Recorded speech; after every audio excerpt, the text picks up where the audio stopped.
Patriarcalisme estructural.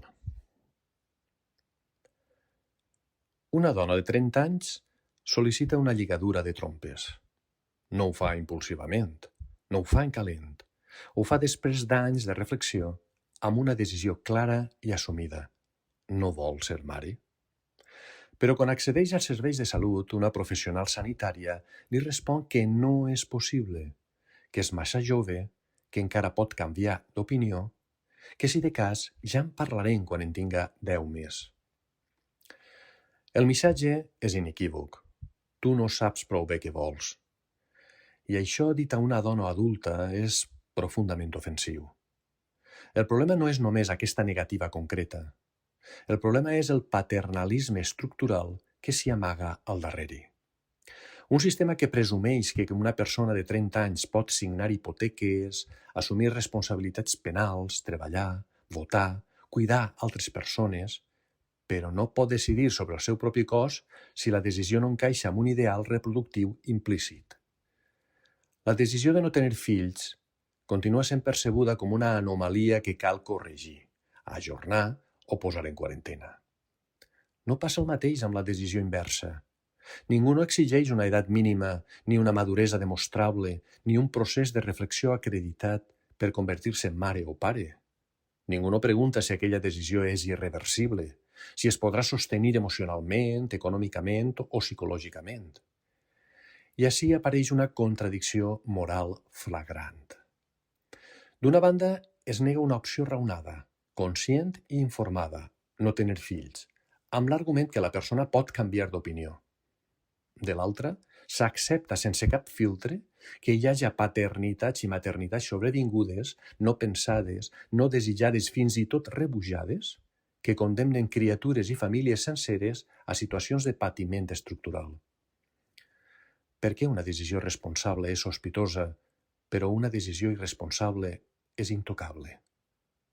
El protocol, si existeix tal com s'aplica, no és neutral. Reflecteix una ideologia clarament patriarcal, la que considera la maternitat com a destí natural de la dona, encara que ella diga explícitament que no el vol. La que pressuposa que el desig de ser mare és més autèntic que el de no ser-ho. La que entén el cos femení com un espai sobre el qual l'Estat, la medicina o la moral poden exercir tutela. I això no és protecció, és infantilització. El més paradoxal és que l'argument del canvi d'opinió cau pel seu propi pes. Si en un futur hipotètic aquesta dona decidira que vol ser mare, existeixen alternatives. La reproducció assistida, l'adopció, l'acolliment. La maternitat no s'esgota en la capacitat biològica de gestar. Però sembla que el sistema només reconeix una maternitat legítima, la biològica, heterosexual, prevista, normativa.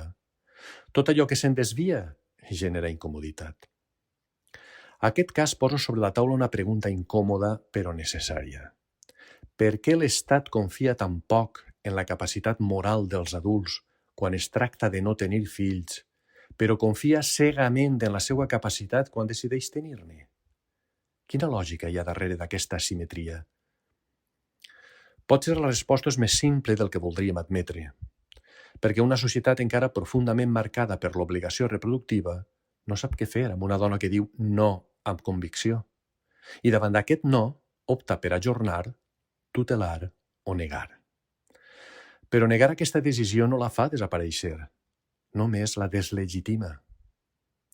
Respectar l'autonomia reproductiva no vol dir empènyer ningú a esterilitzar-se. Vol dir reconèixer el dret a decidir sense ser tractat com un menor d'edat moral. Vol dir entendre que la responsabilitat no consisteix a tenir fills a qualsevol preu, sinó també a saber que no se'n vol tenir. I pot ser arribat l'hora de dir-ho clar. El drama no és que algú amb 30 anys decidisca no ser mare.